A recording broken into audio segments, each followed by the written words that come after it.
Hi, everyone. Welcome back to another episode of the Omnichannel Marketer. This is your host, Kate Stevens. Today, I have Nadya Okamoto, founder of August. Hi, Nadya. How are you? Good. Thank you for having me. So why don't we start with a little bit more about your personal background and how you came to found August? Yeah. So I'm Nadya, based in New York, one of the co-founders of August. And next year is actually my 10-year work anniversary, which is super exciting. I started in the period space in 2014 when I was 16. I started a nonprofit that was really focused on ending period poverty and stigma. And so kind of accidentally fell into the world of like more period advocacy, and then wrote a book about it that came out with Simon & Schuster in 2018, did quite a bit of marketing consulting for period care, kind of the industry giants. And I think August really is the answer to a lot of pain points that I felt both as a consumer consultant and as an advocate in the period care space. And so for us, like August really started with the goal of creating more sustainable, transparent, bold, inclusive period care. So tell me a little bit more about how August does that.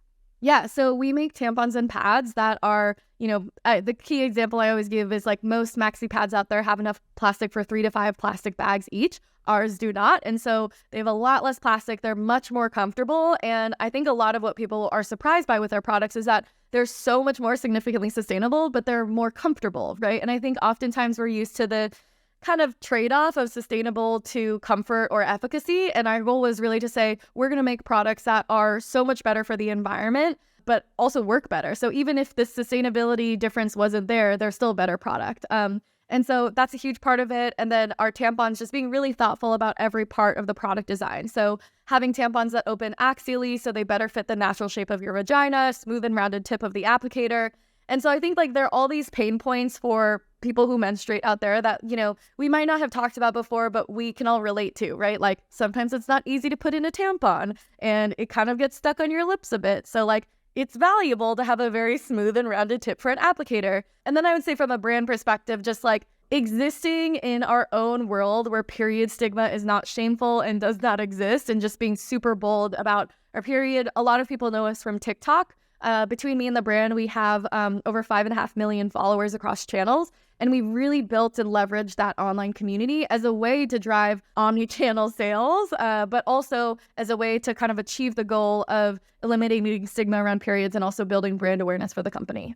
Okay, definitely going to want to dive a little bit deeper into TikTok, but could you tell me a little bit more about the current state of the business? What do you guys look like from a revenue or a distribution perspective? Yeah, we raised our seed round in 2022, which is so crazy that it's already the end of this year. So we're a seed stage company. We were direct to consumer for the first couple of years. We launched in about 400 Target doors in March of this year. Recently launched on Amazon. And then we actually have this other part of our business as well, which is a smaller part, but like a fast growing part of the business, which is the B2B side. And so we are the exclusive period supplier for period products at like all the WeWork offices, at the Equinox and SoulCycle restrooms. And so a lot of what we're doing, I think even from the B2B side, is really trying to make sure that period care is accessible wherever possible. And so being in the workplace or school restroom. But yeah, in terms of as a business, we really think about it as direct to consumer, retail, Amazon, and B2B. And so you launched direct to consumer first. How did you think about that initial channel launch, and why did you choose D2C? I mean, I would say from a consumer perspective, like I've always been really obsessed with the world of direct to consumer. I think especially with the advent of social media, like me and my co-founder started the company our junior year of college. Also, this is 2020 when COVID had shut down so much of the retail world, right? So everything was very online. And so it wasn't actually even a conversation when we started of thinking, is there a initial launch in retail? It was very clearly going to be a direct-to-consumer play. I would also say like something that I learned starting the company was how capital intensive it is to start a CPG business. And especially in this category, I think that what's different from, for example, maybe an apparel startup is that the minimum quantity orders are not like 50 units, right? It's in the hundreds of thousands. And so a lot of what I think was kind of taken into consideration is like, we knew we wanted to be on retail shelves eventually. We were not ready at all to do that from a capital perspective, but also it's not where the world was in 2020. And so for us, it was very obvious that direct to consumer was going to be the main channel, but we knew from the beginning that our dream was to be on shelves at retailers, not only because like from a business scalable perspective, but also because like that's the nature of tampons and pads, right? It's a behavioral change to ask for people to buy those online and subscribe online. We will always have that online subscription at the moment because we believe in customizable subscription. There is a whole audience of people who want their period care customized and delivered to their door. But at the end of the day, this is a line of products that people are like throwing into their grocery carts as they're doing their like weekly or bi-weekly groceries. And so I think for us, like we've been an omnichannel, like eyes on the target of retail expansion, but given where the world was and where the company was, like direct to consumer was going to be our focus for at least the first couple of years. Makes complete sense. And so you mentioned a recent Target launch in 400 doors. So, talk to me about, securing that retailer, why Target, and then how you've been supporting that retail channel. Yeah. I mean, it was super interesting because I think for us, like Target was always a really kind of like a priority for us as we thought about entrance into retail.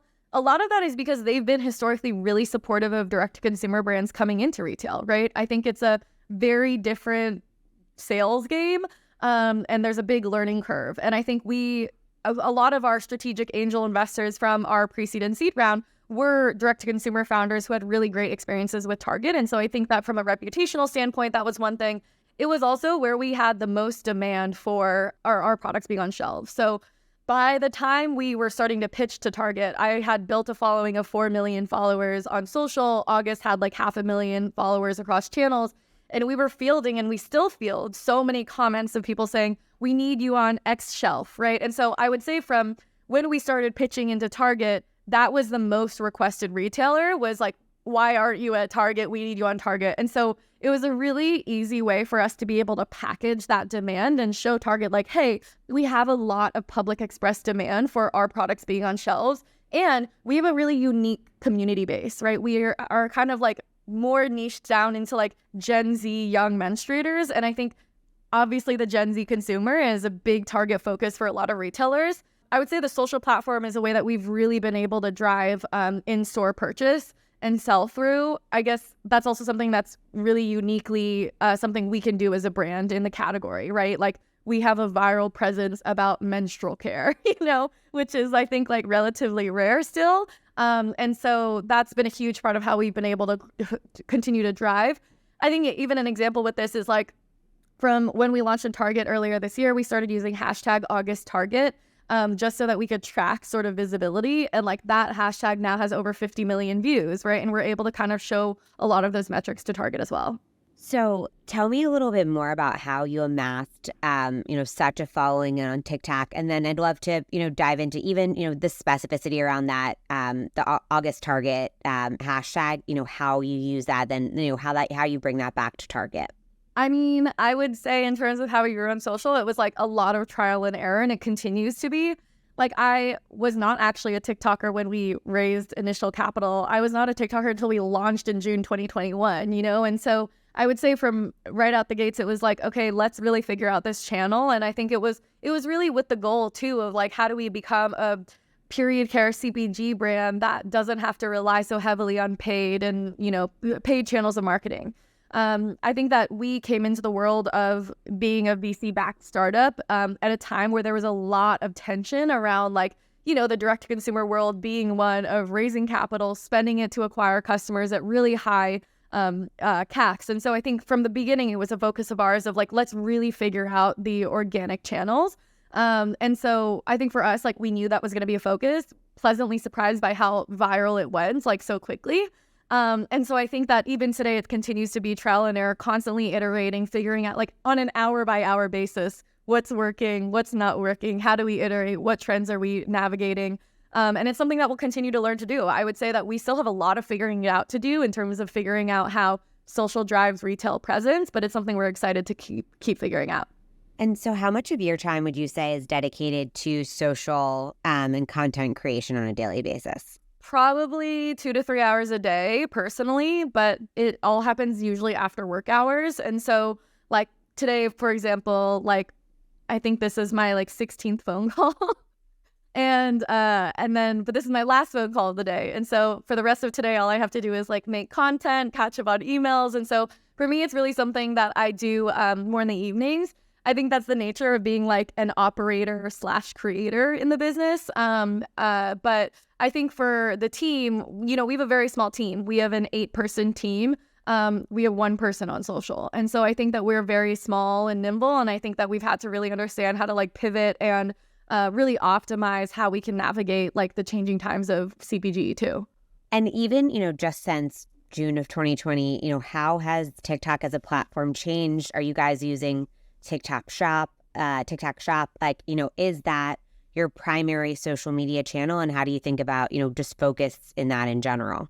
So we aren't on TikTok Shop yet, not because we don't want to be, but because period care isn't an allowed category yet. I think that kind of the barriers on what period care can even participate in are very real, right? Because there is a lot of stigma around periods, and even having content stay up is always a challenge. TikTok, I do not consider like necessarily our biggest immediate sales channel. I consider TikTok to be our strongest tool for top of funnel awareness, right? I think that for us, like, we have a really strong email and SMS play, but a lot of that is driven from TikTok virality, right? So when we see TikTok virality, we never assume that it's going to drive direct sales. We hope that it's driving brand awareness.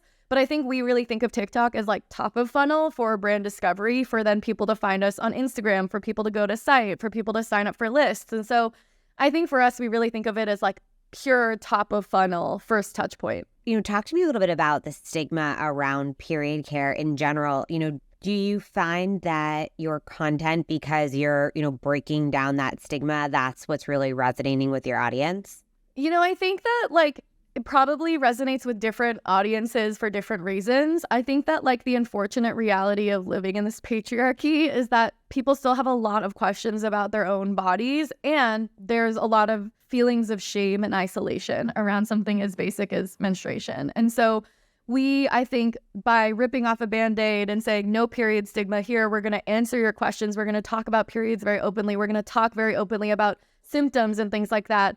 I think that we kind of tap into this like eagerness and curiosity of people who've always been wondering questions like, what color is my period blood supposed to be, right? Where does my period blood come out of, and why am I getting a period? All the way to people who are feeling shame about their periods and have just never had a conversation with even loved ones about their period too. And so I think that for us, I think that's where brand and online community has like so many different reasons for why we do that. And I think that kind of creating community around being a menstruator in the first place is a huge part of what we try to do as a brand. And how do you think about, where your community lives? Is that your audience on TikTok, or, how do you think about that as a brand?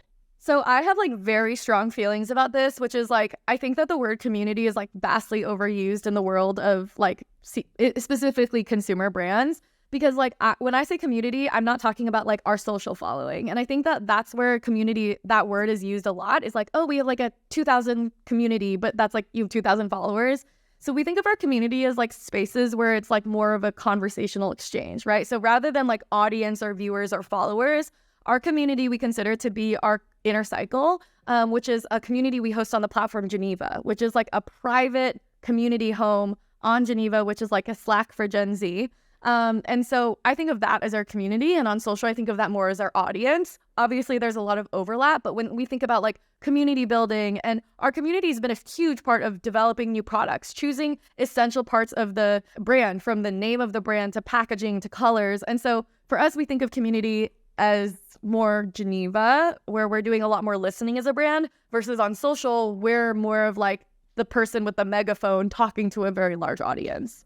Okay, so in that listening, are you asking that community too for that feedback, or do you find that more? And then, I think the second question is, that community on Geneva, are they incentivized just because they're, power users, super users, and they want to support the brand, or are you doing different things to incentivize their, input? Yeah, I would say like even with the example of Geneva, right? Like our Geneva is structured as like maybe a few dozen chat rooms. Only like 2 of them are actually about August and the product. And so I think that it's really like a exchange of like a value exchange, right? Obviously, we have dedicated rooms for feedback, but most of it is really just conversations about periods. And it kind of is like exists on its own of just like bringing people together to talk about periods and to share stories about their periods. Super interesting. How do you think about your end-to-end brand experience and, what are you doing to differentiate here? Yeah, I would say like a huge part of it is really around like, I mean, there are key themes that run through everything in the business. I think like sustainability, being bold, and kind of like the inclusive side of it is like a really big through line. And then the last thing I'd say is like on the impact side. And I would say as an omnichannel business, impact is like shows up a lot in every part of the business, right? And so I would say like, this is an industry that has had the same major players for the century that it's really been in the mainstream market. But I think for us, like beyond the product itself, like that element of impact is a really big through line. And what do you mean by impact? Obviously, my background is in the nonprofit space. So I've always been really passionate about things like addressing period poverty, which is not being able to afford period products due to lack of income. And so for us, like for example, with direct to consumer, right? We donate a percentage of proceeds for every single purchase. When you're checking out, you can choose which organization it's going to. We've never charged the tampon tax wherever possible with direct to consumer. When we launched in Target, we actually created a way so that when you text us a picture of your receipt and you're charged the tampon tax, which still exists in like 21 states in the US, we'll Venmo you back within like 48 hours for the tax that you're charged. And that's actually something we recently did, like a really big coalition initiative where we brought 8 of our competitors together to do like that tampon tax back initiative with one central phone line for all of these different brands and for customers who are charged tampon tax. And I think like there are ways like that's actually a really key example from an omnichannel perspective of like using our online channels to like both create impact, raise awareness about the tampon tax, and then drive in-store purchase because then they're getting a reimbursement for the tax. That's super interesting. I mean, my next question was going to be how do you bridge all of your channels, but that feels like a really great example. Are you, as you launched on Amazon recently, are you thinking about, doing something similar there?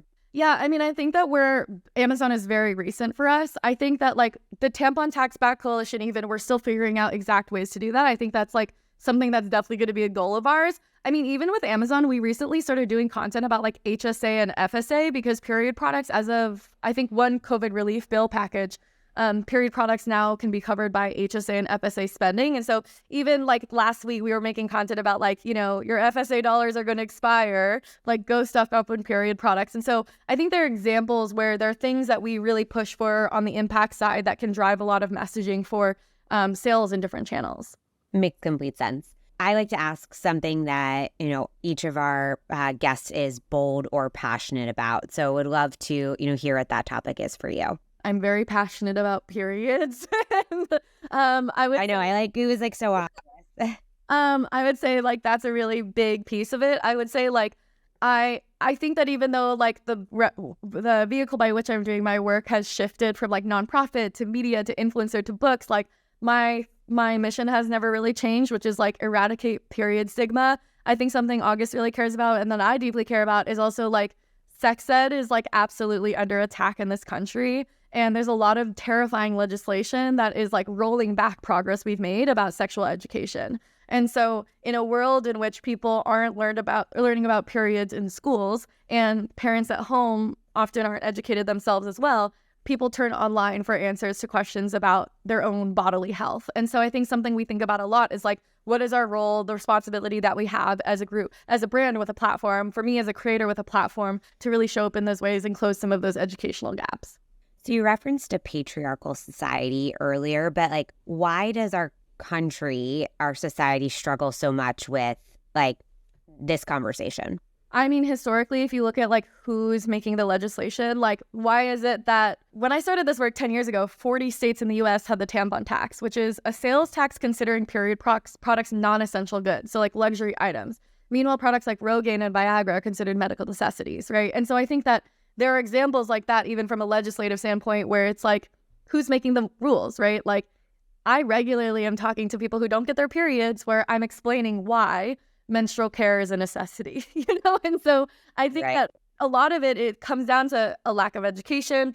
And, for many, many I think for me, I'm very forgiving with people who don't think about period products being necessities, because how should they know in a world where they're not educated about it, where we haven't really talked about it publicly and we haven't created systems of accountability to really push for it. And so, I think, I think there's so many other reasons why there's a stigma around periods. I mean, going back to like religious texts, which is like a whole different conversation. But, I think that it's a very intersectional issue around how we talk about periods, how we talk about reproductive health. Obviously, the last couple of years, it's been making major headlines, and I think it's been a huge opportunity for us to continue bringing up the conversation around menstrual equity and the likeness of that. So I have a 1.5-year-old daughter, and I was just having a conversation with like my girlfriends about like female reproductive and like having discomfort saying the word vagina, which is kind of probably ridiculous. I'm just reflecting on that conversation, and it's embedded in my own just like comfort in even talking to my daughter about like she's 1.5-year-old. I'm teaching her body parts, but like why do I feel uncomfortable about that? No, but I think it's like even that shows, right? I think like how this is changing generation to generation, right? Which is like one of the crazy things is like I love asking publicly, like, what nicknames did you grow up with for your body parts or your period, right? Like the fact that it's still considered like kind of radical to like even say the word period is crazy, right? Like we've grown up with all these like time of the month, Shark Week, Crimson Wave, whatever nicknames we had.